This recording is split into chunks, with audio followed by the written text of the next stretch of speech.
Sin... ¿Okay? Bueno, sin más, le doy paso a Roberto.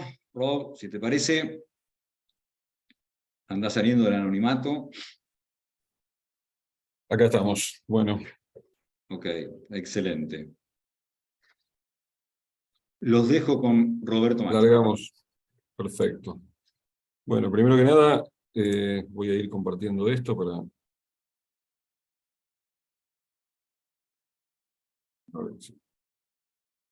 Espero que se esté viendo. Primero que nada, bueno, saludos para todos. Como decía Tomás, seguramente no vi quiénes están participando de este webinar, pero seguramente que la mayoría de los que están ahí nos conocemos. La idea era justamente hacer algo no tan masivo, sino para gente cercana a nosotros, ya sea o bien clientes o contactos nuestros que pueden estar interesados en esta cuestión. Y la idea, como dijo Tomás, es por ahí aclarar un poco sobre realmente qué implica el acuerdo este. Se habló mucho, la prensa cubrió bastante el tema, desde antes y después de que se haya firmado el acuerdo, y muchas de las informaciones que yo por lo menos leí en la prensa son imprecisas, en mayor o menor medida, pero imprecisas. Entonces, parecía interesante, como dijo Tomás, si bien todavía hay algún camino por recorrer, tratar de, una vez que esto haya tomado un poco se haya sentado, digamos, todas las noticias periodísticas, hablar realmente de qué implica este acuerdo y cuál es el impacto fundamentalmente de cara a la Argentina, que es la primera vez que tiene un acuerdo de esta magnitud con Estados Unidos. Para eso, la idea es sobrevolar el acuerdo, no me voy a detener porque hay una serie de detalles que son muy técnicos y realmente creo que no vale la pena.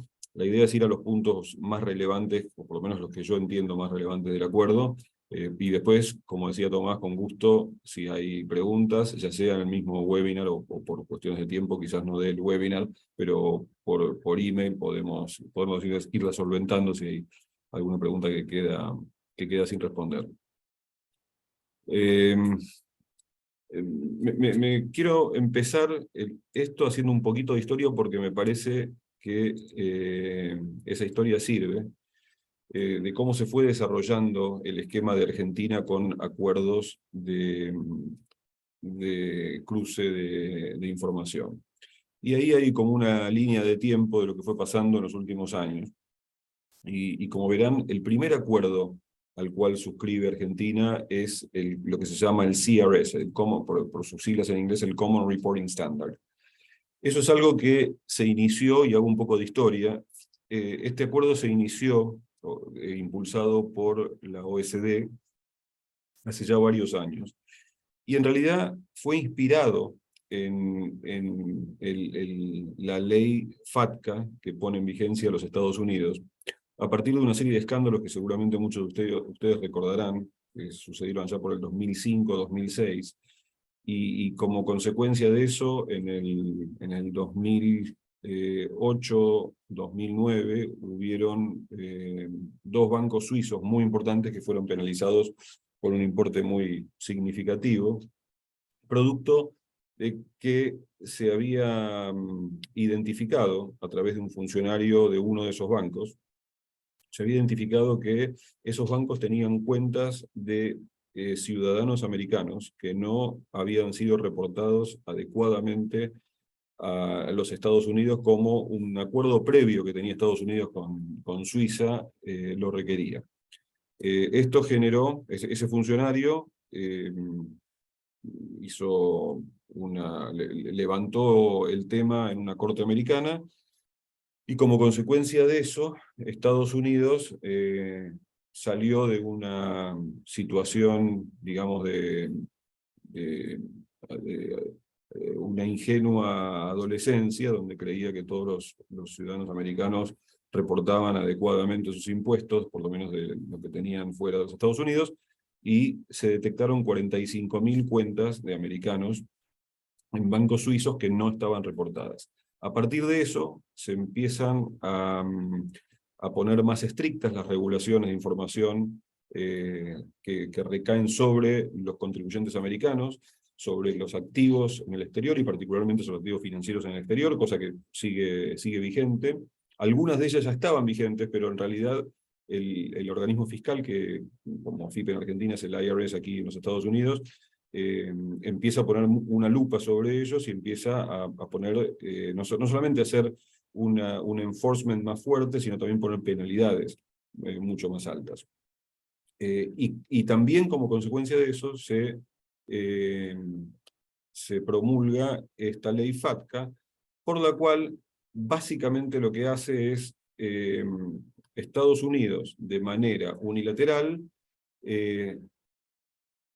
pretende firmar convenios intergubernamentales, y ahora vamos a ver qué son estos convenios intergubernamentales, pero inicialmente lo que hace es, dice a los bancos extranjeros, ustedes tienen que firmar un acuerdo del banco directamente con el gobierno americano para informarme cuentas que tengan los americanos en cada entidad financiera, y esto lo hace con todos los bancos del planeta.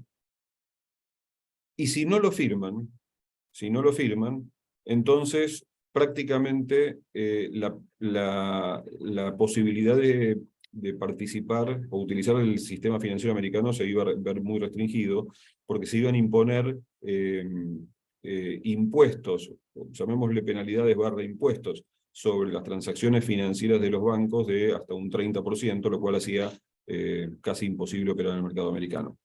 Es decir, unilateralmente, la propuesta de valor hacia cada uno de los bancos del planeta era o firman un acuerdo con el gobierno americano por el cual se comprometen a informar todas las cuentas que sean de americanos que tengan en los bancos, o bien no van a poder operar en el mercado americano. Y esa es la decisión que había que hacer.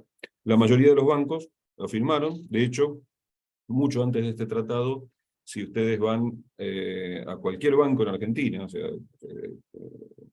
esto entró en vigencia, para que se den una idea, allá por el 2014.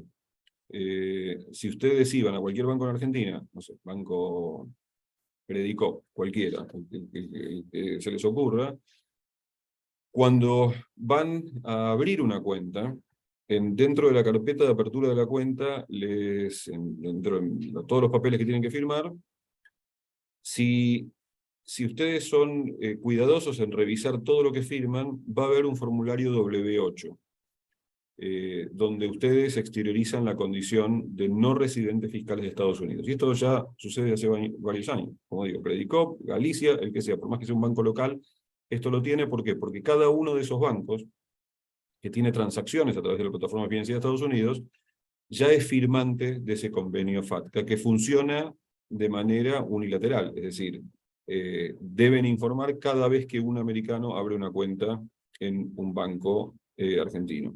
Y es importante mencionar esto porque hay algunos casos, varios, en los cuales hay ciudadanos americanos o ciudadanos con doble residencia fiscal en Argentina y en los Estados Unidos, donde van a abrir una cuenta en los Estados Unidos. Si no están, si lo hacen de manera desprevenida y confían en la persona que les hace firmar todos los formularios, probablemente sin darse cuenta estén firmando un formulario W8, que muchas veces inclusive no tiene el formato del formulario W8 que llamémosle oficial en Estados Unidos, porque el IRS permite que cada banco pueda darle un formato diferente al formulario W8 en la medida que tenga la información que se requiere.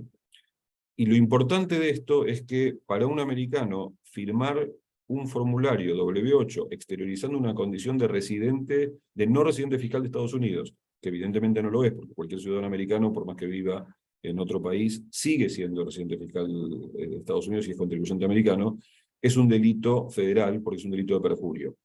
Entonces, las consecuencias de esto pueden ser no solamente económicas, sino también penales. Por lo tanto, es muy importante, si ustedes se reconocen como residentes fiscales de Estados Unidos, que cada vez que hagan algún tipo de transacción como estas que menciono de apertura de cuenta bancaria, tengan el especial cuidado de asegurarse de que no firmen un formulario W8, porque estarían incurriendo en este delito para los Estados Unidos, sino que tienen que manifestar su condición de residentes fiscales americanos, de contribuciones americanos, y por lo tanto deberían firmar un formulario W9. Dicho esto, así es como empezó la historia de FATCA, tratando de conseguir información de americanos.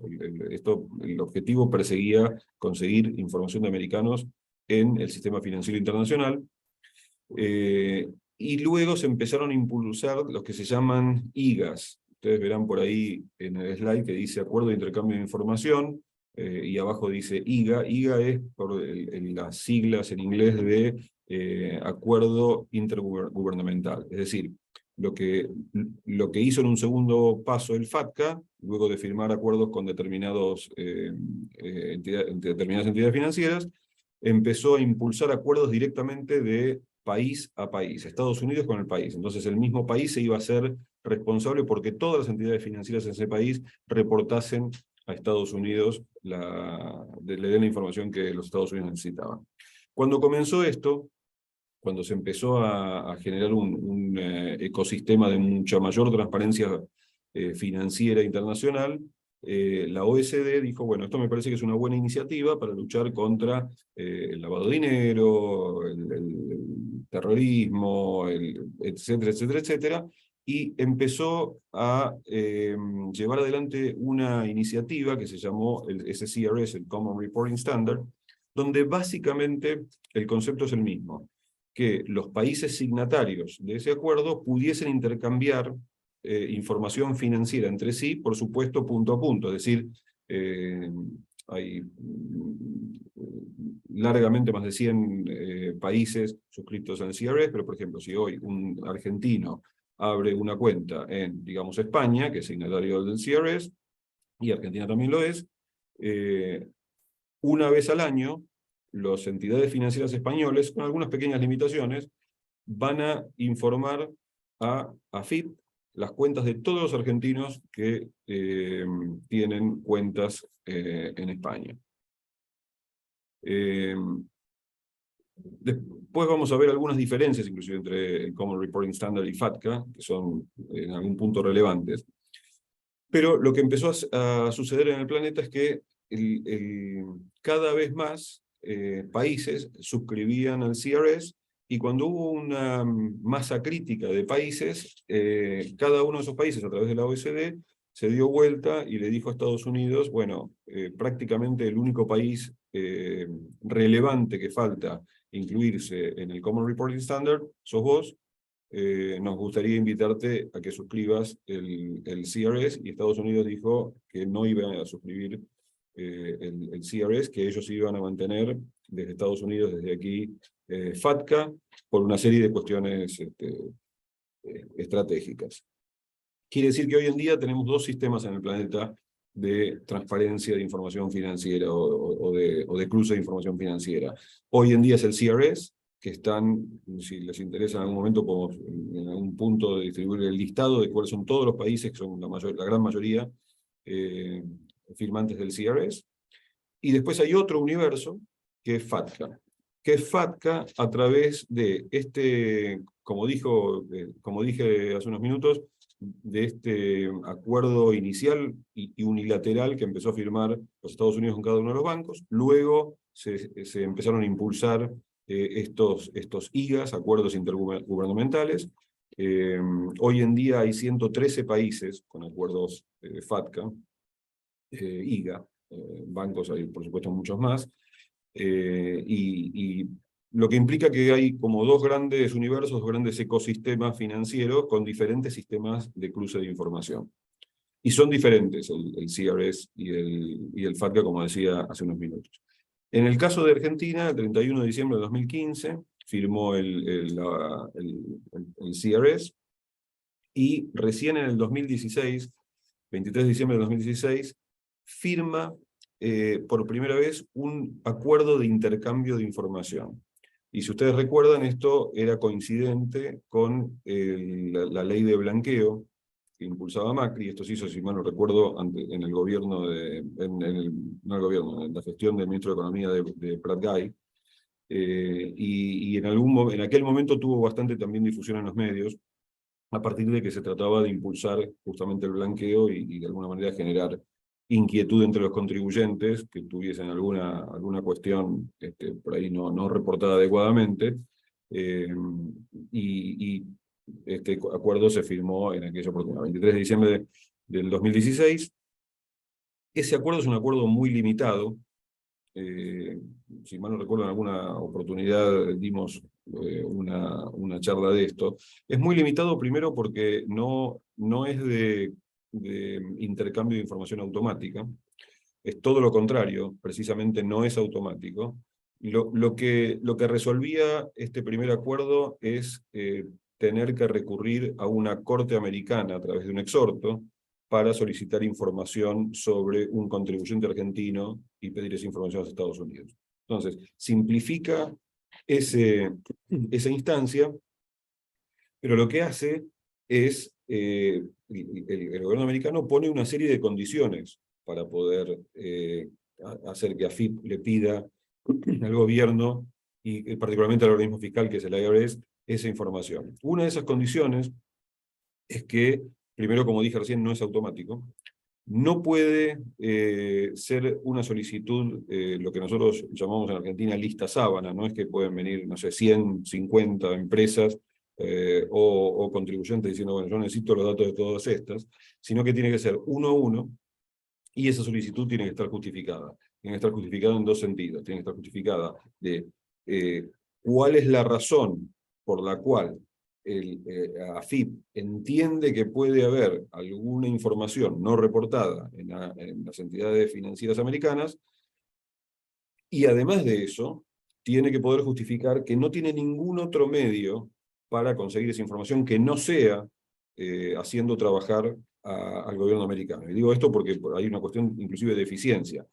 Imagínense que el poder dar esa información, si se multiplican de una manera relevante los casos, es prácticamente trabajar sin ningún tipo de recompensa a funcionarios americanos para darle información a AFIP.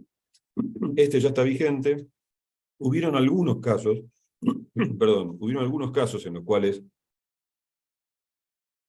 hubo algún intercambio de información en virtud de este tratado, los menos y en casos muy relevantes. La realidad es que no fluyó de la manera que el gobierno argentino seguramente tendría expectativas.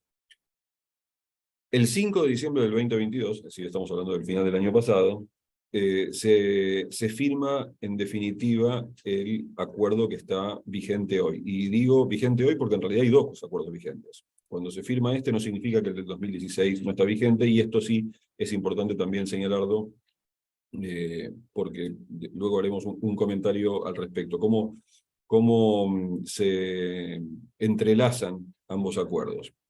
Ese acuerdo se firmó, es el que tuvo mucha difusión en los medios, y acá sí hay, digamos, un upgrade del tipo de convenio firmado, porque se firma el modelo 1 recíproco de FATCA, y es un acuerdo que hubieron bastantes especulaciones, pero en realidad el modelo 1 del acuerdo es digamos, hay por lo menos más de 70 países que lo tienen. Es el mismo acuerdo que se firmó con los otros países, no hay ningún secreto con respecto a esto, no es que hay un acuerdo específico para Argentina. El modelo es el mismo y así es como se van firmando.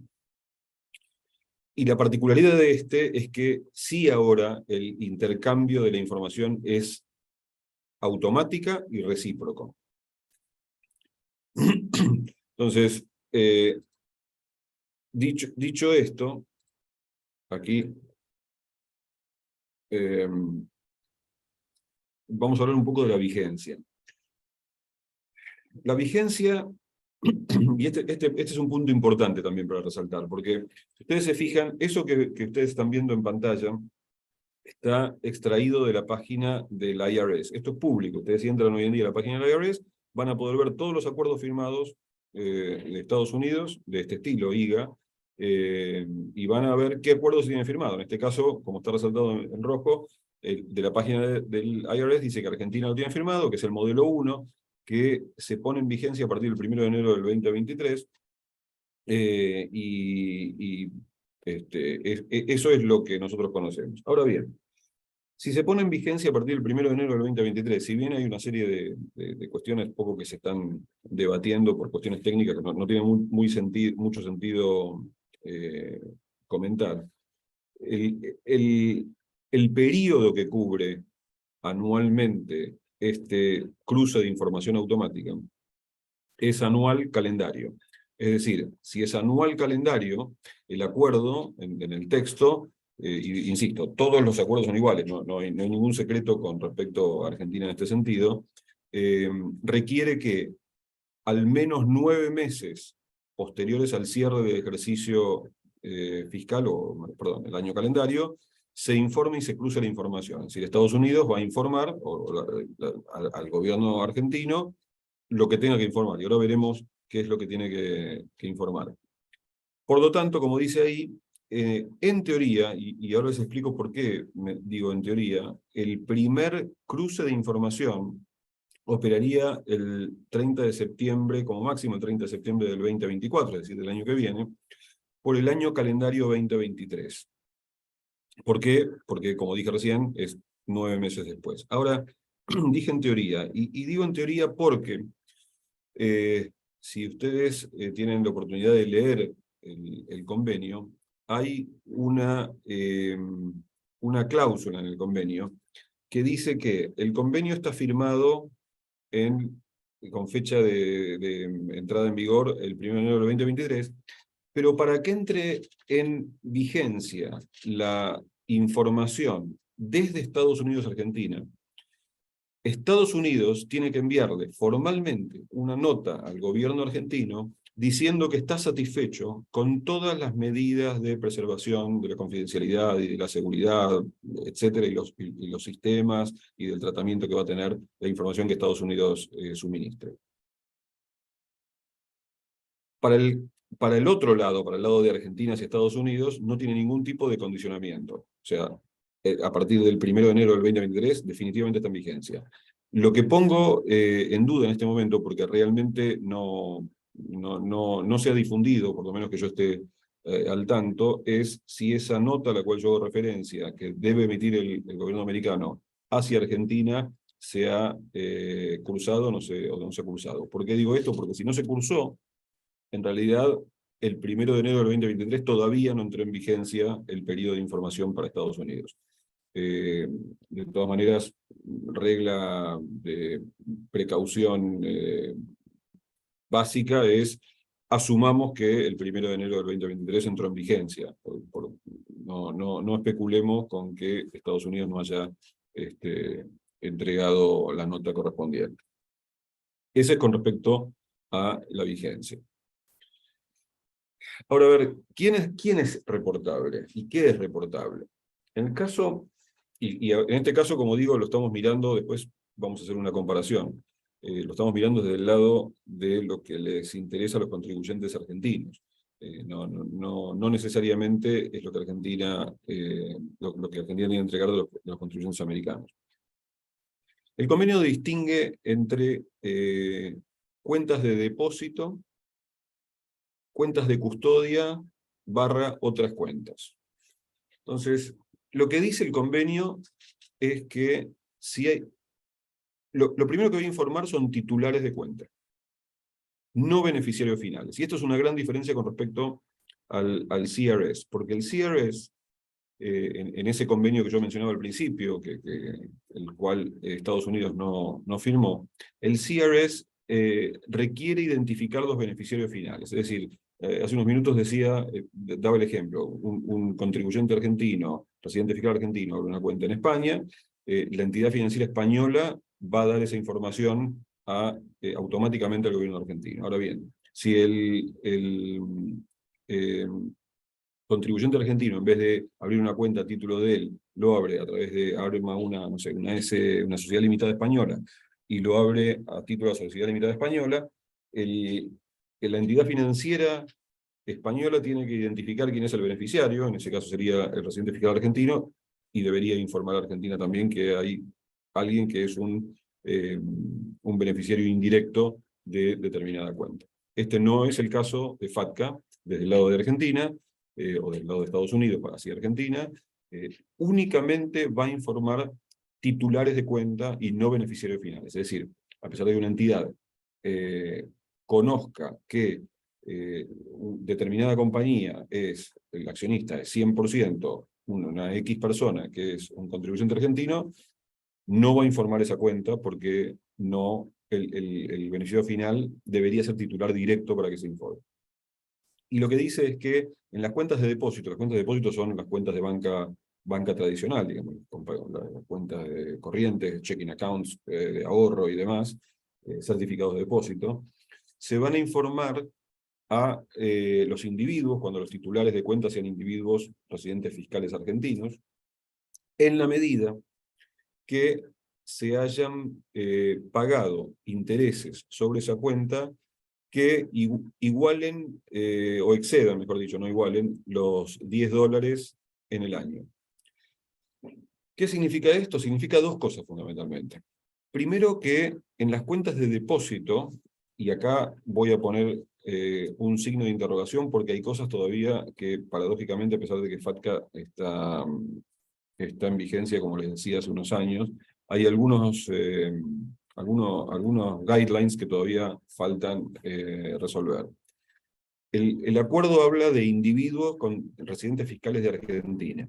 Deja fuera lo que son personas jurídicas argentinas en lo atinente a cuentas de depósito, no así como ven después en otro tipo de cuentas. Entonces, si nos restringimos a la letra específicamente del acuerdo, solamente informaría en cuentas de banca tradicional a residentes fiscales, individuos argentinos, y que hayan superado los $10 de intereses en el año. Ahora, ¿qué es lo que va a informar? Después lo vamos a tratar con más detalle, pero no van a informar saldos. Lo que van a informar es el ingreso de la cuenta. Es decir, si alguien tuvo $15 en una cuenta, van a informar todos los datos de la cuenta, obviamente de quién es el titular, el banco, el número de cuenta, y van a informar que esa persona recibió $15 de la cuenta tal. Pero si esa cuenta en realidad tiene $3 millones, no van a informar saldos. Y esto es una limitación importante que tiene el convenio este. En las otras cuentas, como decía, en las cuentas de custodia, por ejemplo, se van a informar tanto individuos como personas jurídicas. ¿Y qué es lo que se va a informar? De la misma manera que en las cuentas de depósito se van a informar lo que se configura como renta de fuente americana.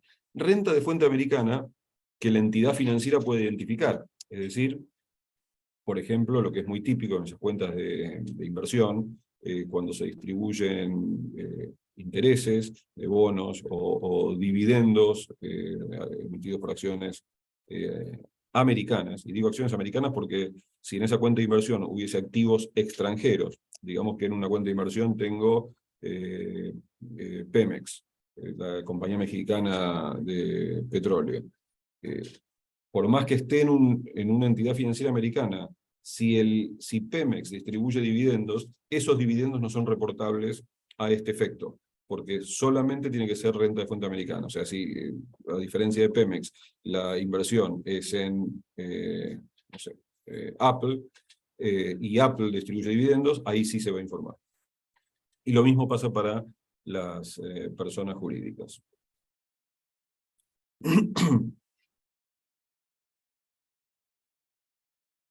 Ahora, veamos qué es titulares de cuenta, y acá armamos una serie de escenarios, porque en estos escenarios hay algunas particularidades que son importantes dejar en claro.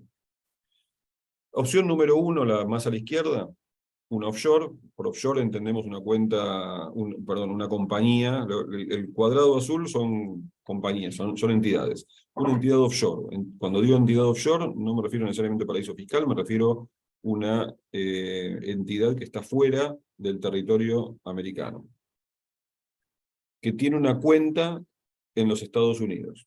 ¿sí? Con las condiciones, ya sea de inversión o de depósito. Si esa cuenta devenga intereses, por más que el accionista principal y único quizás sea argentino, esa cuenta no va a ser informada. ¿Por qué? Porque el titular de cuenta es la compañía de la jurisdicción que sea. Eventualmente puede ser que se le informen a la otra jurisdicción si es firmante de UNIGA. Volvemos al caso de España. España tiene un convenio de estos firmados ya desde hace bastante tiempo, el mismo modelo 1 y demás. Es decir, si esa offshore fuese una sociedad española, se lo van a informar a España, no se lo van a informar a Argentina. Número 1. Caso número 2. Un contribuyente argentino que tiene una cuenta en los Estados Unidos a través de una corporación americana. La corporación americana se considera un sujeto, una persona americana, como lo dice la ley, es un US person. Por lo tanto, se considera una persona americana y el titular de cuenta se considera una persona americana. No entra en vigencia ningún cruce de información simplemente porque el titular de cuenta es una compañía americana, por más que, por supuesto, la entidad financiera sepa que el beneficiario final sea un contribuyente argentino. Caso número 3 y 4, y hablamos de de LLCs. Las LLCs tienen la particularidad que son entidades como las SRLs en Argentina, pero tienen un tratamiento fiscal diferente, si es de un socio o de dos socios. En principio, el tratamiento fiscal, a diferencia de las corporaciones, es que son entidades transparentes, es decir, son entidades que no son sujetos de tributación. Los sujetos de tributación son los miembros, por eso se denomina que son flow-through o que son transparentes. Es decir, si una LLC gana dinero, lo que haya ganado dinero lo aloca en las participaciones en cabeza de los miembros, y son los miembros los que tienen la obligación de pagar el impuesto que corresponde, hacer sus declaraciones para el impuesto que corresponde. Ahora bien, una LLC, acá son las diferentes posibilidades de LLC. Si esa LLC tiene un miembro, que sería el cuarto caso de aquí, una sola persona, esa LLC se considera un disregarded entity. ¿Qué es un disregarded entity? Es una entidad que no tiene entidad fiscal. Es decir, es como si no existiera, como si esa entidad no existiera. Existe y tiene todos los efectos jurídicos, pero no tiene ninguna entidad fiscal. Todo se le asigna al miembro, y de hecho, si esa LLC tuviera que abrir una cuenta bancaria, no puede entregar un formulario W9, que es el que exterioriza la condición de persona americana, sino que tiene que firmar un W8 si es que el miembro es extranjero, por supuesto. Sin embargo, si esa LLC tuviese 2 o más miembros, eso se considera un partnership, que es una sociedad. Y además de tener los efectos jurídicos como sociedad, lo mismo que si fuese un solo miembro, a su vez se lo considera una persona americana. Y esto es muy importante a este efecto del convenio, porque si se considera una persona americana, ya esa cuenta no es objeto del cruce de información. De hecho, a diferencia de lo que decía recién con respecto a la LLC de un miembro, es el LLC teniendo 2 miembros o más, cuando abre una cuenta bancaria tiene que firmar un formulario W9 ratificando su condición de persona americana. Por lo tanto, esto blinda el cruce de información. Y por último, la LLC tiene una posibilidad de hacer una elección, y es, como su nombre lo indica, selectiva u optativa. Es decir, uno puede decir, bueno, esto es una LLC que por defecto se trata como una estructura transparente, pero se puede optar por que sea tratada como una corporación. Si yo armo una LLC, yo puedo decir, bueno, prefiero que la traten impositivamente como una corporación. No tiene efectos jurídicos esto. Es simplemente una elección de tratamiento fiscal. Cuando yo elijo que la traten como una corporación, a todo efecto va a tributar como una corporación y no va a ser más transparente. Lógicamente, los efectos bajo el convenio FATCA va a suceder lo mismo y va a ser una persona americana. Es decir, una LLC de un miembro que se considera disregarded entity, que está en peligro de que sea objeto del cruce de información. Si lo que se hace es ese check de box election, se convierte en tratamiento fiscal corporación y ya quedaría blindada la posibilidad de que haya ese cruce de información. Lo que hay que tener en cuenta ahí es que esto sí tiene efectos fiscales, porque ese tratamiento es justamente, o esa elección es a efectos del tratamiento fiscal. Entonces, lo que puede no estar grabado en Estados Unidos con una determinada figura, a la hora de hacer el check de box election y convertirla en tratamiento fiscal corporación, puede quedar grabado. Entonces, acá hay una serie de cuestiones que no es solamente el tema que hoy nos convoca, que es el tratado, sino que además hay que tener en cuenta que esa elección puede tener una serie de efectos que hay que analizar. Recién hablaba del formulario W8, quizás muchos de ustedes estén familiarizados con este.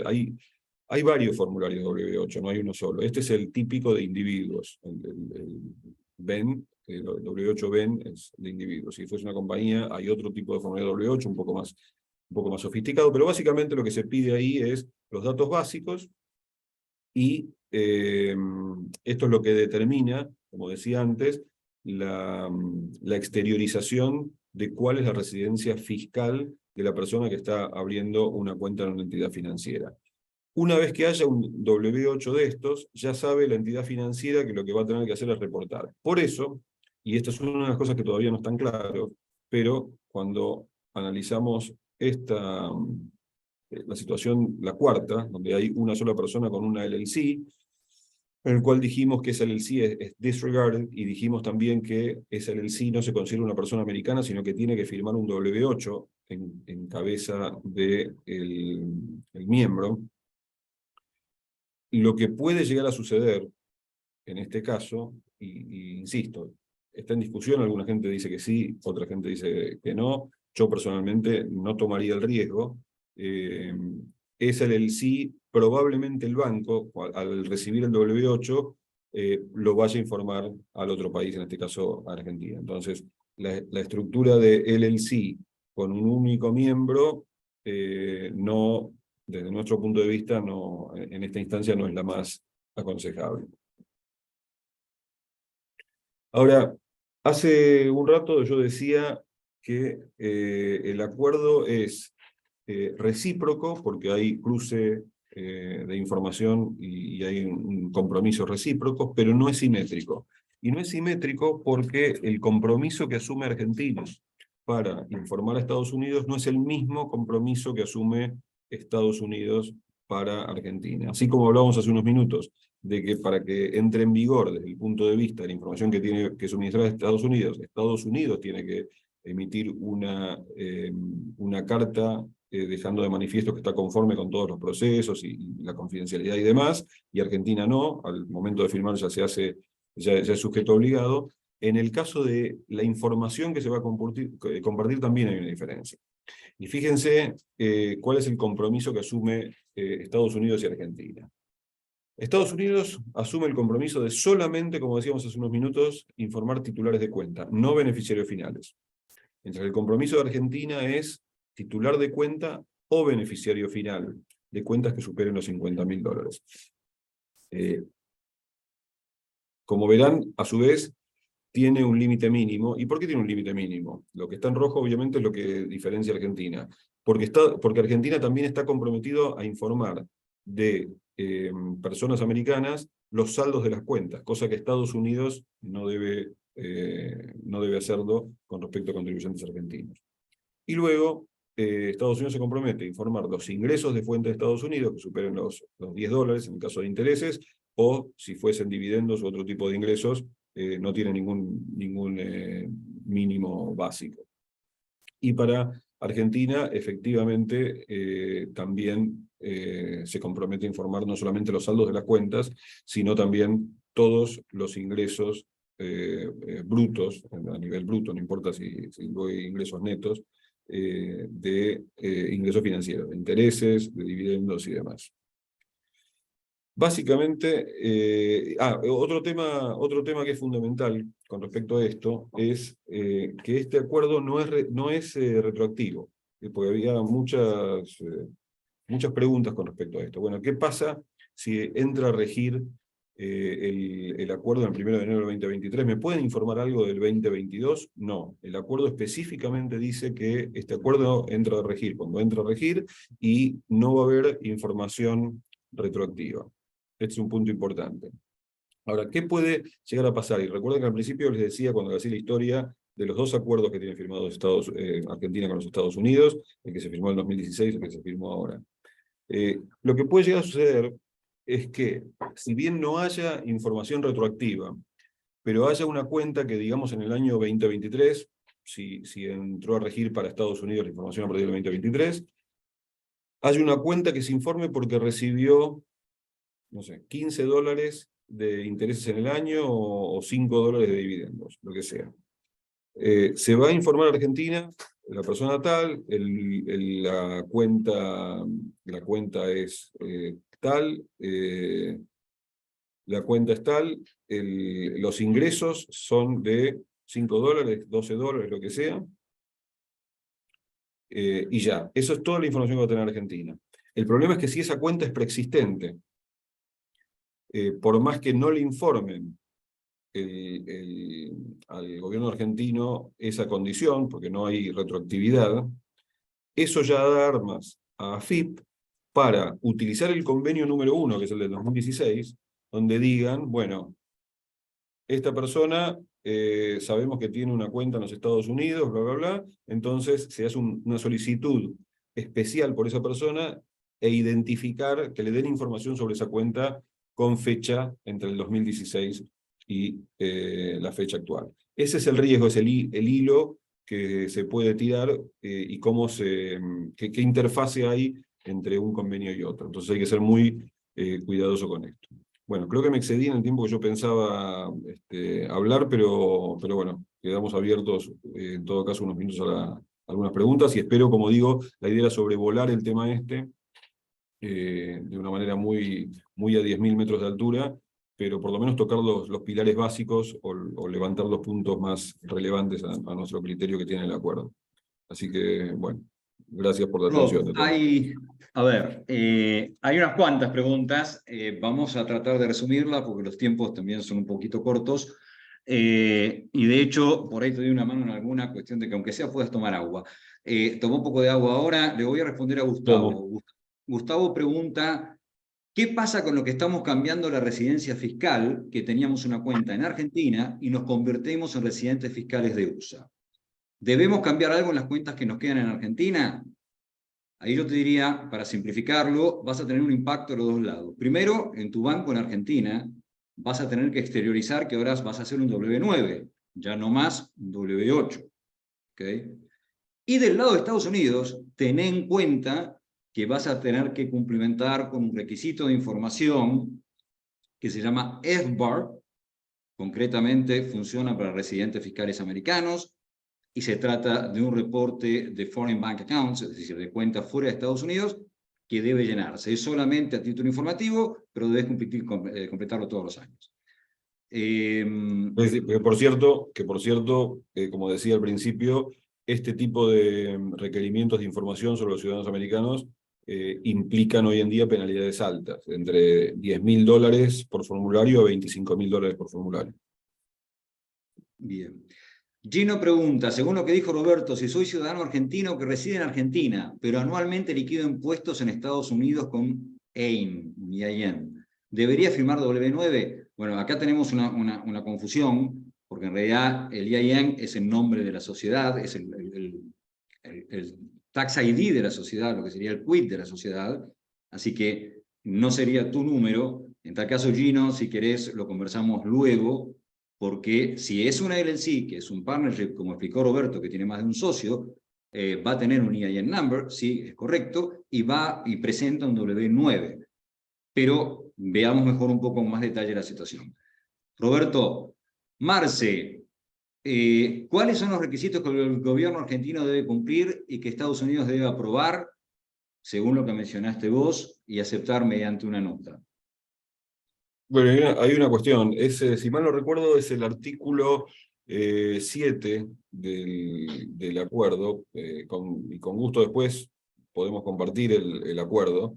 Si mal no recuerdo, es el artículo 7, donde habla de todos los... en realidad no lo hace de una manera taxativa, lo que dice básicamente que tiene que asegurarse la seguridad de la información, que el gobierno americano esté seguro de que AFIP tiene los procesos y los sistemas con determinados niveles de seguridad, justamente para que esto no juegue en contra de los ciudadanos argentinos. O sea, una de las razones por las cuales Estados Unidos es bastante reticente a entregar información, inclusive con convenios de estos firmados, es, por ejemplo, el caso y es el argumento que siempre se pone sobre la mesa.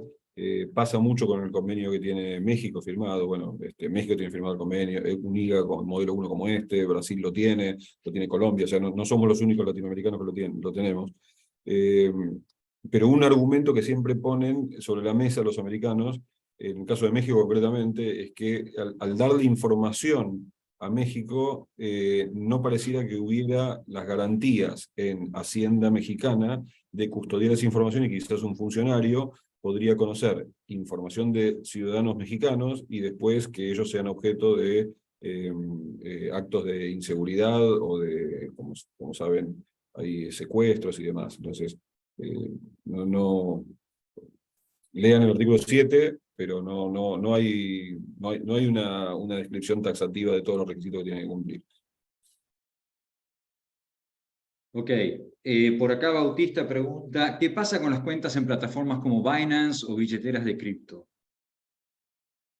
Bueno, es una buena pregunta esa, porque lo que es, primero hay que ver, cuando hablamos de exchanges de cripto, habría que ver cuáles. Hay algunas, como ustedes saben, que están reguladas en Estados Unidos y otras que no. La más conocida de todas es Coinbase, y esa es es una entidad financiera como tal que debería reportar. Luego tienen otros, el mundo cripto, como ustedes saben, tiene una cantidad de vericuetos de si tiene un hard wallet, un soft wallet, si está en Estados Unidos, hay exchanges en China que no hay, o sea, ahí es un universo que todavía requiere mucho análisis porque falta mucha regulación todavía. Paradójicamente, estaba la semana pasada en España hablando en evento de startups, y una de las cosas que yo mencionaba es que, y inclusive la audiencia que era española no lo sabía, España es el gobierno más avanzado en términos de regulación de blockchain, NFTs y criptomonedas. Muy a la delantera todavía de lo que es Estados Unidos. Pues ahí hay como vacíos legales bastante importantes. Okay. Gabriel hace un par de preguntas. Cuando se refiere a intereses, ¿son solo cupones o también informa intereses por saldo de saving accounts o plazos fijos? Y la segunda No, parte sería... Vale. sí, en los dos casos, o sea, intereses de cualquier tipo que el banco esté acreditando en cuenta. Ok. Y la segunda parte es, ¿son solo cuentas de banca tradicional o brokerage accounts también? No, son las dos. ¿Recuerdan? Si ustedes recuerdan el cuadrito ese que habíamos puesto, son cuentas de banca tradicional, en la medida que reciban $10, a partir de $10 de intereses, y lo que habíamos puesto bajo otras son cuentas de custodia, como se llama en Argentina, o de inversión, brokerage accounts, también. Si se acreditan dividendos, intereses, lo que corresponda, van a ser objeto también de cruce de información. Ok, Alberto pregunta, entiendo que hay una entidad en Estados Unidos que se llama FinCEN que está requiriendo que se le informen los dueños o miembros del CIS. Algo que tiene que ver, bueno, ya sabemos que es el CTA. ¿Podés explicar un poquito, Sí. Rob? Sí, el FinCEN es un departamento que fue creado por el Congreso americano, y que depende del Departamento del Tesoro, para la lucha de los crímenes financieros. Y básicamente lo que trata de identificar, o lo que se trata de identificar a través de este organismo, es justamente transacciones que puedan llevar o que puedan ser sospechosas de o lavado de dinero, o narcotráfico, o financiamiento del terrorismo, este tipo de cosas. Y es un tema de seguridad nacional. Obviamente esto fue creado a partir de el 9/11, porque evidentemente muchos de los fondos que lamentablemente llevaron a aquel atentado ya estaban en Estados Unidos y evidentemente el sistema no los capturó como los debería haber capturado. Entonces, es importante mencionar esto, cuál es el objetivo del FinCEN, porque tiene varios tentáculos el FinCEN hacia los bancos y bueno, está trabajando permanentemente identificando este tipo de transacciones. Una de las últimas regulaciones, y una de las últimas regulaciones, porque en realidad empieza a regir a partir de ahora también, a partir del 1 de enero de 2023, es que todas las entidades financieras, perdón, todas las entidades jurídicas creadas en los Estados Unidos, es decir, creadas en cualquier estado, o bien entidades extranjeras que operen en Estados Unidos, las dos, tienen que identificar ante el FinCEN quiénes son los beneficiarios finales. Esto es algo que parece raro para aquellos que no están familiarizados con Estados Unidos, porque en la mayoría de los países, en general, los gobiernos piden la identificación de beneficiarios finales. Estados Unidos nunca lo pidió. Esta es la primera vez que pide la identificación de beneficiarios finales de todas las compañías con jurisdicción americana o bien extranjeras en los Estados Unidos. Y eso se hace a través de una ley, porque acá, digamos, hay derechos constitucionales de privacidad de la información y demás, y de confidencialidad. Tuvo que ser pasado por una ley que se llama CTA, por las siglas en inglés de Corporate Transparency Act, una ley de transparencia corporativa, justamente para luchar contra este tipo de cosas y ser una herramienta más del FinCEN. Lo que es importante, porque mucha gente que se enteró de esto empezó a llamarnos, es que este mismo CTA, que es la que requiere esta información, manifiesta que de ninguna manera eso va a ser compartido con terceros países, sino que va a quedar solamente como información del gobierno americano, producto de garantizar la seguridad nacional, y va a ser al solo efecto no de perseguir a contribuyentes o por cuestiones impositivas, sino este otro tipo de delitos financieros. Así que efectivamente está vigente ya. Hay como etapas, hay una que empieza el 1 de enero del 2023, hay otra que empieza el 1 de enero del 2024, pero básicamente esto va a ser información que va a haber que entregar al gobierno americano, pero está el compromiso de que eso no se va a compartir con nadie. Ok, Carlos, y en esta trato de resumir varias, que más o menos van por el mismo carril. Dice, soy titular de una LLC de un solo miembro, pero presto servicios fuera de USA. La cuenta de banco recibe fondos fuera de USA. También hay otra gente que tiene la misma situación, solo que, bueno, son servicios que presta a compañías de USA, ¿no? La pregunta es, en ese caso, si eso se considera renta de fuente americana y si, por tanto, pudiera ser reportado. Ahí lo importante es, no importa a quién se le presta el servicio. Digo esto porque en la pregunta vos mencionabas, Tomás, de que hay unos que prestan servicios fuera de Estados Unidos y otro que presta servicios a compañías americanas. No importa a quién se le presta el servicio, lo que importa es dónde se presta ese servicio. Es decir, si estamos hablando de servicios, por supuesto, no otro tipo de transacciones.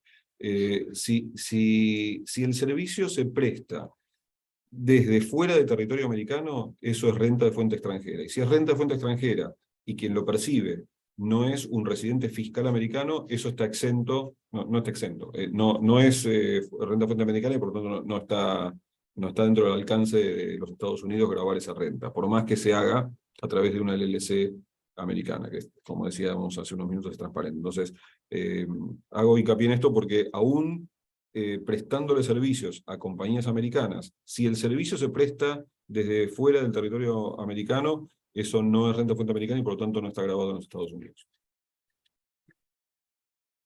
Ok. Pero otra pregunta vinculada a esto es, de nuevo, si de alguna forma se considera renta de fuente americana, pero no está dentro de lo que listaste como intereses o royalties, ¿esto va a ser reportado? Esa es una excelente pregunta que esperaba que alguien en algún puesto me la haga. A ver, el, el tratado dice que habla de cualquier renta de fuente americana. Pero lo que pasa es que esa renta tiene que estar en conocimiento de la entidad que es la entidad que reporta, que esta es la entidad financiera. ¿Qué quiero decir con esto? Si, digamos que, vamos al caso de los servicios que planteábamos recién. Supongamos que alguien presta un servicio dentro de Estados Unidos, y eso se configura como renta de fuente americana. Y quien le paga se lo deposita en una cuenta de cheques que tiene intereses, o que no tiene intereses, no importa. El banco en realidad no tiene control del concepto del cobro, así como, por ejemplo, se liquida o se le paga, alguien tiene una propiedad en los Estados Unidos y cobra un alquiler por esa propiedad, se lo deposita en una cuenta que tiene en Estados Unidos, ¿sí? El banco en realidad no tiene elementos concretos para determinar que eso es una renta de fuente americana o no lo es. Lo único que tiene el banco para determinar qué es renta de fuente americana o no lo es todo aquello, y ahora voy a meterme en una cuestión un poco más técnica, todo aquello que el banco tenga que informar en el formulario 1042, que básicamente son intereses, dividendos, porque todas esas acreditaciones en cuenta básicamente es o la entidad de custodia o el banco el que contribuye a los intereses y lo tiene que reportar en el 1042, o, y acá viene el punto, que es donde queda otro vacío, es en las cuentas de inversión, si no es intereses o dividendos, sino que son ganancias de capital producto de transacciones de compra-venta de títulos, acciones, eso también tiene control el banco, y eso también puede ser informado. El bruto producto de esas ventas. Pero después, con respecto a otro tipo de cosas, digamos, acreditaciones, por más que sean de renta de fuente americana, el banco no tiene... hay un tema un poco más complejo, que es, bueno, ¿cuál es el due diligence que tiene que hacer el banco para requerir la información o capturar esta información que deba ser informada?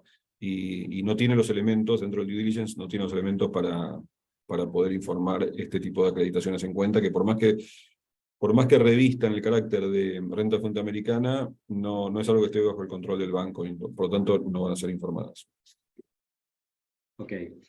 ¿Qué sucede con cuentas en plataformas como Pioneer, Deal y todas estas? Todo eso es... todas esas cuentas son informables. Ok. ¿Qué pasa, pregunta alguien acá, Eduardo, si la cuenta se cierra en 2023? Lo que dice el acuerdo es que van a informar, asumiendo esto que dije al principio, de si Estados Unidos ya envió la nota diciendo que para ellos están conformes con los sistemas de Argentina, asumiendo que sí. Lo que dice es que se va a informar lo que haya transcurrido en el año calendario, es decir, que si se cierra en el 2023 y no tuvo ningún ingreso, no va a ser informado, se haya cerrado o no se haya cerrado. Pero si tuvo algún ingreso que supera los $10 durante el año calendario, por más que se haya cerrado el 15 de marzo del 2023, va a ser informado. Ok. Ricardo pregunta, ¿se informa capital gains de fuente americana? Bueno, es un poco lo que mencionaba hace un rato. El párrafo del convenio así lo requiere. Y los bancos, muchas veces los bancos implementan los requerimientos a su mejor saber y entender, y a veces van 5 pasos más allá de lo que tienen que hacer, y otras veces hacen lo justo. Por la redacción del convenio, sí, eso debería ser informado. Ok, toma un poquito de agua. Emilio dice, si un residente argentino está fuera del país 180 días, ¿pierde su condición de residente tributario? Es un tema que hay que hablar un poco más de profundidad, pero no. A ver, La, hay, la ausencia de Argentina tiene que ser con un periodo de 12 meses, con lapsos intermedios de no más de 90 días. Sin embargo, si esos 180 días los transcurriste en Estados Unidos, exactamente deberían ser 183, puede que te conviertas en residente fiscal americano. Es un tema para ver un poquito más detalle, pero en términos generales así es como funciona. sí, es importante mencionar ahí que lo que dijo Tomás es absolutamente cierto, es decir, en 12 meses, que no necesariamente tiene que ser calendario, cualquier 12 meses, si un residente fiscal en argentino no pasa más de 90 días en Argentina, podría comunicar la terminación de su residencia fiscal en Argentina, pero para eso, a esos dos comentarios. El primero de ellos es que para poder hacer eso, tiene que eliminar la posibilidad de que Argentina se considere el centro vital o el centro de intereses vitales, tanto económicos como familiares. Básicamente, si la persona pasa, no sé, 80 días en Argentina, en 12 meses, pero después tiene toda la familia y los hijos van al colegio en Argentina, y su principal fuente de ingresos está en Argentina, y es del club de golf y de tenis en Argentina, y sigue participando y sigue teniendo la cobertura médica, y todo esto, por más que haya cumplido con esa condición, Argentina va a seguirlo considerando residente fiscal argentino.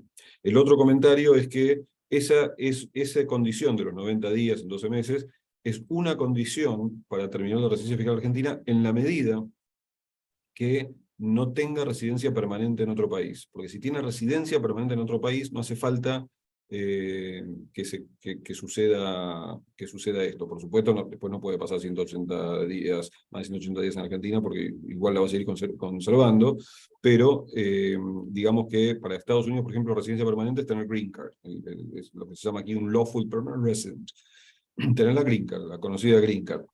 Si uno tiene el green card, a partir de ese momento podría comunicar la terminación de residencia fiscal en Argentina. Insisto, lo que no puede hacer después es, por más que tenga green card, comunicar la terminación de residencia fiscal en Argentina, después volverse a Argentina y seguir viviendo en Argentina todo el tiempo, porque igual quedaría atrapado en Argentina. Rob, estamos muy cerca ya del tiempo de terminación. Vamos a hacer 2 o 3 preguntas más rápidas. Una es, Alberto pregunta acá por BVI, por Islas Vírgenes Británicas, que entiende que hay una serie de reportes que hay que hacer ahora, pero que no tiene claro cuáles son. Sí, básicamente hay dos novedades con BVI que empiezan a regir a partir de ahora. Una de ellas es que, a diferencia de lo que pasaba antes, es que los directores estaban comunicados y se guardaba esa información en manos del agente registrado, que el agente registrador en la mayoría de los casos son los mismos abogados. Ahora va a haber un sistema que todavía se está implementando, pero ya existe la regulación. Va a haber un sistema en el cual esos directores, y digo directores, no accionistas, solo directores, vayan alimentando un sistema global del Departamento de Corporaciones de BVI y va a estar en ese registro, que va a ser semipúblico. ¿Qué quiere decir semipúblico? Que no es que aquellos que están acostumbrados a ver algunas compañías en Estados Unidos o Florida más particularmente, uno entra online y se puede fijar quiénes son los directores. Nunca los accionistas, pero sí quiénes son los directores. Bueno, esto no va a ser posible en BVI, no es que alguien va a poder meterse en BVI y decir, bueno, a ver quiénes son los directores, pero sí lo que va a permitir este tratado, recuerdo que para Argentina BVI es un país cooperante, a requerimiento de un tercero y bajo el pago de un fee,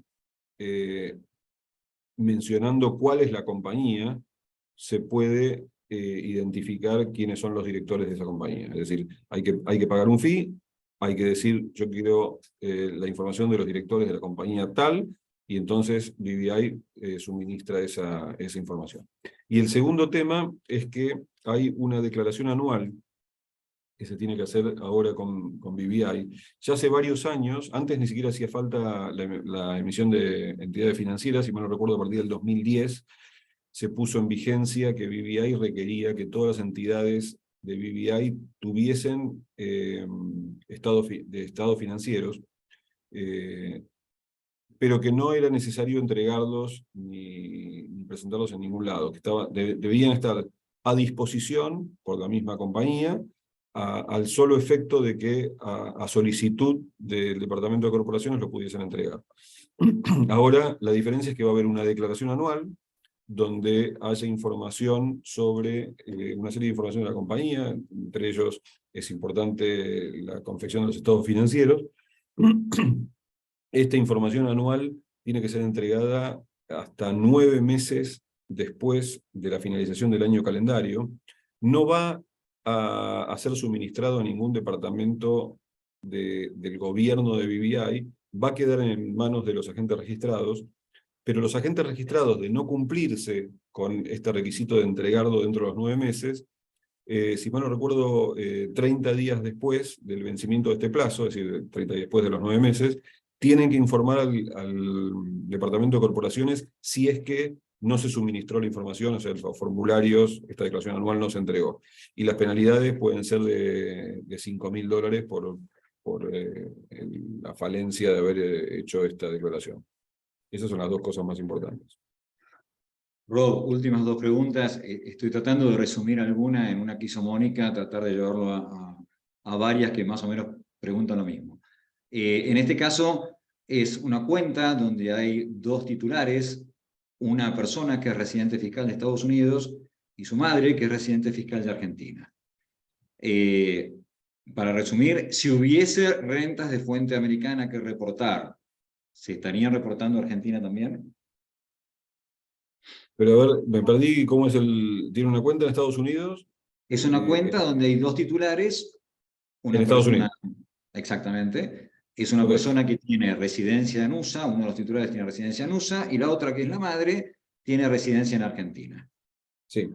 Bueno, ese es un caso que es relativamente habitual, no aconsejable, y no es aconsejable por cuestiones que no tienen nada que ver con esto, sino que cuando un residente fiscal americano tiene una cuenta con un no residente fiscal, con un extranjero, si tuviese algún ingreso a esa cuenta, se le aloca el 100% al residente fiscal americano. Es decir, por más que yo soy americano, tengo una cuenta con, no sé, alguien extranjero, y esa cuenta gana determinado dinero, por más que yo por ahí haya contribuido el 20% de lo que hay ahí, el 80% le corresponde a la otra persona, por tener ese mix de americanos y extranjeros se me aloca el 100% a mí. Por lo tanto, desde el punto de vista impositivo, no es una estructura muy eficiente.